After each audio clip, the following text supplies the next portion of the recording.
Hey guys, welcome back to the Base Brief. We have a special guest for you this week. I'm very excited to introduce you to Dean Clancy, who is a healthcare mentor of mine, is what I call him. But I'll let you actually introduce yourself, Dean, and give us your formal title. Sure, I'm the Senior Health Policy Fellow at Americans for Prosperity. So, as many of you probably know, I work with Americans for Prosperity on a number of issues, and one of those is healthcare. And when I first started getting involved with healthcare, I was frankly overwhelmed. I often tell people that healthcare policy is so convoluted, the government is so involved in this marketplace that it is impossible, I think, for any one person to actually be a comprehensive healthcare expert. But if anybody comes close, Dean, it's you. You know everything about the system. You constantly let me pick your brain. And it's interesting because I think a lot of people don't know how fascinating healthcare policy actually is. What are some of the actual ideas on the table? We often traditionally have heard people on the right shoot down things like Obamacare and expansions of insurance and things like that. But there's also a lot of solutions that we're pushing locally and federally, and I want to dig into some of those with you today. So AFP has been talking a lot about a personal option for healthcare, and that is in contrast to what you hear the left often push, which is a public option for healthcare. Can you explain the difference in those two things for us? Sure, a public option is really about putting the government in charge of your health care. That's the goal of progressives and liberal Democrats and others who just believe that health care would be better if we just put the government in charge. They have an idea called public option, which is we'll make government programs like Medicare compete directly with private insurers. Of course, the government will be setting the rules on the playing field. It'll be the referee and a competitor, and you can expect what would happen. Basically, the private sector would be eliminated. Everything would be government. In contrast to that, and what Americans want, we know this from our polling at Americans for Prosperity, a personal option.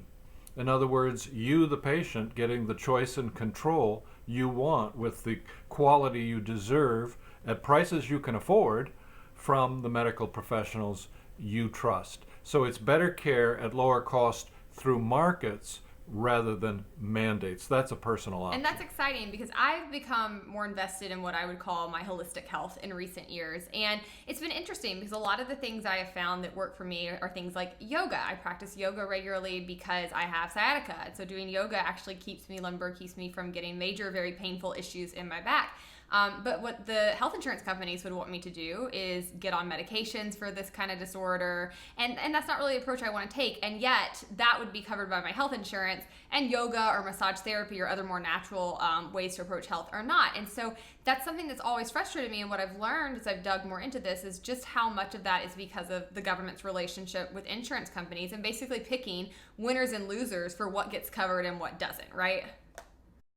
Right. That's exactly right. There's three major controllers of our healthcare system: insurance companies, hospital corporations, and government bureaucrats. Patients are a distant fourth. They're really not a factor, and that's the problem. Yeah, that's so interesting to hear you say because it certainly feels that way. Even trying to get care for COVID, which I've been recovering from, it really just didn't feel like they cared that much about me or what I wanted or what solutions I was interested in. It very much felt like going to the DMV increasingly, which is depressing. So you and I recently started talking about HSAs, and I'm gonna be really honest. When you first brought it up to me, I wasn't that hype on this. I was like, yeah, HSAs. You know, I've had them offered to me in the past at my company, and I never utilized them because I don't have that many healthcare expenses, and I just frankly didn't really get it. It took me a minute to catch up. So can you explain to our audience what exactly an HSA is? Because we know only 10% of Americans can access them. So probably most people are not familiar. What are they and why should people be interested in them? Well, a health savings account is a tax-free savings or investment account. You could use it either way, that helps you save and pay for health care tax-free. And that's important because the reason that the insurance companies are so dominant and the system has become so inhuman and the patient has become sort of forgotten is because our tax code in America really rewards you if you rely on insurance to get your health care, especially through the workplace. But if you try to just pay for health care directly out of pocket, no tax break for you. basically, we discriminate against people for spending their own money out of pocket. HSA is a tool that helps to level that playing field. So just like a big company gets a tax break for healthcare, you, the individual, get tax breaks for healthcare through your HSA. And the way it works is you can get money from your employer. That's untaxed money. So it goes farther than if you were spending out of pocket with untaxed money. That's the first thing. Second, any money that's in the account in terms of interest, or if you invest it, your gains, that's untaxed. And finally, when you spend the money, and an HSA must be spent on qualified medical expenses, which is just about any medical item or service you can think of. Very long list. You spend it on that, it's untaxed. So the money's untaxed going in, untaxed building up, untaxed coming out and being spent on health care for you. And as a result, the playing field is level. You have more choice and control. You can use an HSA for things that your health insurance plan does not cover. You can use it for doctors and facilities that are not in your health insurance plan's network. And since Obamacare, networks have been shrinking. It's getting harder to find an in-network doctor who can see you. In fact, Obamacare is looking a lot more like Medicaid. That's the government health insurance program for low-income folks. And that's basically just like a big HMO system where your care is really restricted. It's hard to get to a doctor. All of that's happening for the reasons we've discussed, the tax code. HSAs are a powerful tool to help break through that and put you, the patient, in charge. Yeah, I just didn't really get it for the longest time, and now I'm kicking myself for not accessing it. But it's basically a way to keep more money in your pocket and not give it to the government, which is always a win. And it's a way to, like you said, have more customizable options for your healthcare so that you're not just stuck with big pharma. You're not just stuck in these old, like, traditional kinds of care. You can actually start to access a lot more kinds of practitioners and services. So that's exciting. I also found out in some of my research after we spoke that you actually can invest the money in an HSA into like stocks and mutuals. So it's actually kind of an investment hub. It seems like this amazing sort of, I don't know, pot of gold for taxes and investments that we're blocking most Americans from. So why is it that the vast majority of us don't have an option to even add an HSA to our plan? Well, before I answer that, let me just add one more point on what you were just saying. You can invest your HSA money like an investment account like an IRA or a 401k, or you can just keep it basically in a bank account. So if you are more cautious, you don't want to take risk, either way is fine. But the key thing is you don't lose the money at the end of the year. There are some other health care accounts that you can get through the workplace that are tax favored, but you lose the money at the end of the year. Use it or lose it, they call that. Not with an HSA. That money is yours. Whatever you don't spend, you keep. It can build up and accumulate over time. You can get quite a sizable nest egg for healthcare expenses in the future. And by the way, experts say that a couple at the age of 65, when they retire, even though they have Medicare, they face $315,000 in lifetime out-of-pocket healthcare expenses. That's despite having Medicare. People don't understand that Medicare doesn't cover everything. You're going to have a lot of health expenses. If you have an HSA and it's well funded and you've built it up over many years, you'll be able to pay for those things and you'll have the choice and control. But now your question is, why can't everyone have an HSA? And the answer is because federal rules and red tape make it very difficult. You said earlier only about 1 in 10 Americans can have an HSA. That's right. And as it happens, about 1 in 10 Americans does have an HSA, about 30 million people, which tells you that it's a very popular thing for those who can get access. But for the other 90% of people, they can't get it because the federal law says you must have an insurance policy of a particular type or you may not have an HSA. And that particular type of insurance is not really available to most of us. It's in the law, it's called a high deductible health plan, and there's all these hoops and hurdles you have to jump through in order to qualify. So to be an HSA qualified health plan, it's got to meet all these requirements. Most plans don't. And anybody who's on Medicare, that is not HSA qualified, period. If you're a senior, you're out of luck. You cannot contribute to an HSA. Medicaid, same thing. Most Obamacare plans that are sold through the so-called exchanges or marketplaces, are not HSA qualified. It just doesn't make sense for the insurer to try to sell a plan like that because the market isn't calling for that kind of plan. It was designed by politicians and bureaucrats. And of course, in the employment-based system, only about 1% of employees work for an employer who offers an HSA qualified health plan. When you add all of that up, oh, and by the way, if you have any kind of secondary insurance or you have a direct primary care subscription, which is where you basically pay doctors directly to see them and you cut the insurance middleman completely out. If you do things like that, that's considered forbidden under the HSA law. No HSA for you. So 90% of us can't do it, and we need to change that law so everybody in America can have access to this financial tool. Yeah, I'm really getting hype on this because I don't currently have one, and now I really very much want one. But I think that you put out a paper recently that actually seems like it might be a good place to start, which is in reforming Obamacare. Explain to us the scheme that's going on right now, because one thing I'm pro-business, I'm pro-free market, but I'm not pro-rigging big business, which is mostly what has happened with health insurance companies. And I've really come to believe that the health insurance companies are one of the biggest problems in our entire system. They are why things are messed up. They are why things are expensive. And the more we can cut them out of the entire process, the better. Currently with Obamacare, you filled me in on this direct subsidy that is going to insurance companies that could be redirected towards HSAs. Can you walk us through that, what that looks like? Sure. One of the barriers to having an HSA would be just not having a very high income, because you do have to put money in the account, and there are limits on how much you can put in. We want to raise those limits, but for the low income, they are eligible for subsidies through Obamacare. They buy insurance. It's private individual purchase insurance. They do it through what's called an exchange or marketplace, an online, like you're shopping online. And but you can, if you're between a certain income bracket, low income, you can get federal premium subsidies and help, and that basically makes the insurance more affordable for you. And there's a second subsidy that basically makes the insurance more generous. It's called the cost sharing reduction payment program, and what it means is that instead of, let's say you have a $3,000 a year deductible is the amount you have to pay out of pocket before your insurance kicks in. With this CSR subsidy, maybe that's only $2,000. In other words, the taxpayers are helping sort of reduce your out-of-pocket exposure or cost-sharing obligation.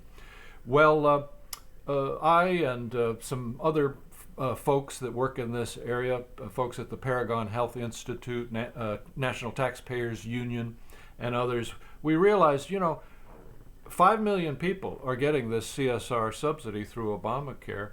Why not let them, at their own option, take that money in the form of a cash deposit to a tax-free health savings account that they own and control? That will protect them against high out-of-pocket costs, just like the CSR subsidy tries to do. But the difference is, under the current thing, the money's just going to an insurance company. Under this one, the money's going to you. You're keeping the money. You're deciding whether to spend it or not. And so these folks now will have more choice and control. As I mentioned, they can buy things their health plan doesn't cover. They can go to doctors and facilities that aren't in the plan's network, and they can keep it and save it. When they get off of Obamacare, as hopefully they will, they'll still have the money. Now they can go to a workplace and they can say to their employer, now that they know what an HSA is and then they're enjoying the benefits, they can say, hey boss, would you be willing to put a contribution, a pre-tax contribution in my HSA? And some employers will do that. And this is a way to start building up the number of Americans who have this tool and who have experienced it, and of course word of mouth. So this is just one group, about 5 million Americans, that we could help right away. And it wouldn't add a dime to the deficit because we're already spending that money. It would just be spent in a much more efficient and pro-patient way. So here's what I like about this, aside from cutting the insurance companies out and not giving them crony subsidies anymore. But I I'm not big on the welfare state, but I do believe in a social safety net. And I think that when we do have a social safety net, there are smart ways to structure it and there are very dumb ways to structure it. And often we do the latter. And one principle, I think, good rule of thumb, is that funding should follow the person, right? And I think if we're going to be helping people, it needs to go directly to the person and not get passed to administrators or third parties or other people who will start to be like a leech on the system and get fat off of that. And then the whole infrastructure works basically to keep those people in it, because now a lot of people are making money off of people on poverty or in poverty. And so I really like the idea. We say this for school choice, we say this for welfare. The funding should follow the person. This is basically the same thing for healthcare. If you're going to get that kind of subsidy, let's do it in a way where it empowers the individual, and hopefully where it moves them increasingly out of being in poverty and on welfare. Because another problem we often face is people have this like fiscal cliff when they're on welfare, where they start making more money, they start getting a little bit better, moving ahead in life, but then all of a sudden they make $1 more here and they lose thousands of dollars in benefits. And it falls out, and so it actually incentivizes them to not come off of welfare, to not make more money, right? And so I think having this kind of structure in place would actually address multiple issues, and it would do what we say we want to do, which is actually on our side, make sure all Americans have access to quality and affordable health care, whereas the left often tends to be very focused on just pushing everyone onto insurance and saying they've accomplished something. Absolutely. They seem to think that if you hold an insurance card in your hand, that means you've got health care. And as anybody on Medicaid and many of these Obamacare health plans know, that isn't the case. That card can be meaningless oftentimes. It's sad. People have to have the money and the control and the price transparency, which will occur as more consumers control the dollars. Back in 1960, about half of what people spent on healthcare was out-of-pocket spending. The other half was through insurance. Today, it's 90% through insurance, 10% out-of-pocket. We've become disconnected and we have less control. And we call this idea about the Obamacare HSAs the HSA option. We want to give that to everyone, HSAs for all, but we'll start there where we know it won't cost taxpayers a dime. And then if I could just expand a little bit, Hannah, there's a larger vision here. It's almost like a four-part way of protecting people. You mentioned safety nets, and the first part would be, of course, government safety nets. So we ensure that it's not about whether you can pay for health care. Everybody who really needs health care should get it. It's just let's make sure we pay for it in the most efficient way. And normally that's you paying your own way. But safety nets, that's one.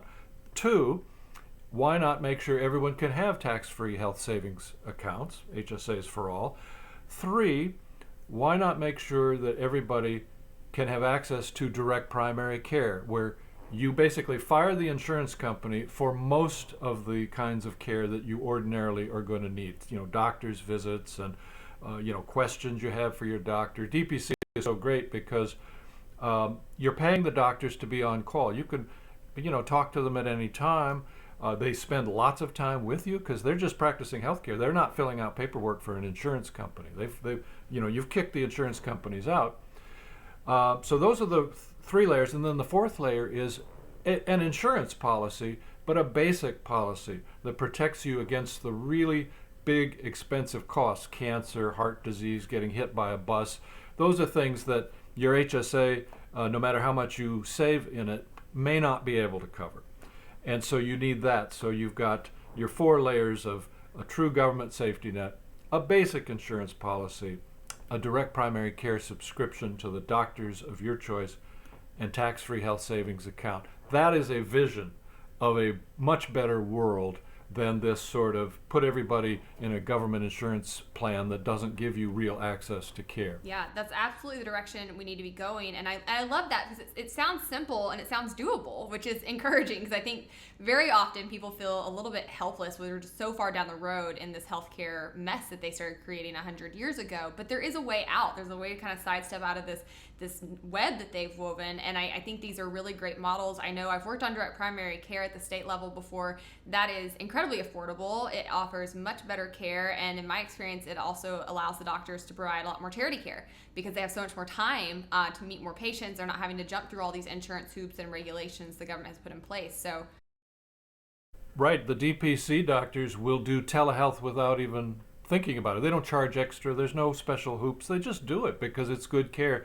They also sometimes will make house calls. You know, how long has it been since doctors made house calls in this country? But when the patient is actually in charge, you know, controlling the dollars and is the customer. The problem in American healthcare is the patient is not the customer. The patient is the product. The patient is being moved around on a game board by these other special interests. When the patient's in charge, the doctors are servants. They want to please you, the customer. And everything gets better. It's just like in any other marketplace. I mean, American healthcare today, it's you walk in the grocery store, you know, healthcare is like a grocery store, except there's no prices on any of the shelves. And there's all these rules about which aisle you can go in, and you have to get a previous approval for that aisle, and this product is not on your plan. And, you know, it's ridiculous. Whereas in a functioning market, it would be like a grocery store. You walk in, you got all the information you need, you choose what you want, everybody's happy. Yeah. So what do we do? What steps can our audience take? How can they get involved? What does the reform look like? Like, what are our next steps here? Give us our marching orders. Okay. Well, we need, first of all, to spread the word about the idea of a personal option in healthcare versus government options. And I would encourage folks to visit a website that Americans for Prosperity we've set up. It's called personaloption.com. Personaloption.com. And that gives you the whole vision, and it gives you a way to get involved directly. We're trying to help elect policymakers who are committed to this vision, who want HSAs for all and the HSA option and more access to direct primary care and insurance reforms that make it affordable and portable and so on and so forth. It's a lot of different policies. Those are you can find out more about those on personaloption.com. And then, continue educating yourself by watching podcasts like this one. That's right. Well, guys, spread the word. Talk to your local lawmakers about some of this that excites you. I think that this is within reach, and I'm personally pretty amped about it because I know this. I don't want to get to my parents' age and have the healthcare system they currently have, so it's time to start taking some actions, taking control back. Dean, we appreciate your work so much. Tell our audience where they can find you and follow you for more. Well, you can follow me on Twitter at Dean Clancy, and you can also see things that I've written at americansforprosperity.org, and or just Google me online, Dean Clancy Healthcare, and you can learn more. Awesome. Well, thanks again, Dean. We really appreciate you joining the show today. Guys, like I said, hit the ground running with this, wreck the insurance companies, and stay based. We'll see you next time.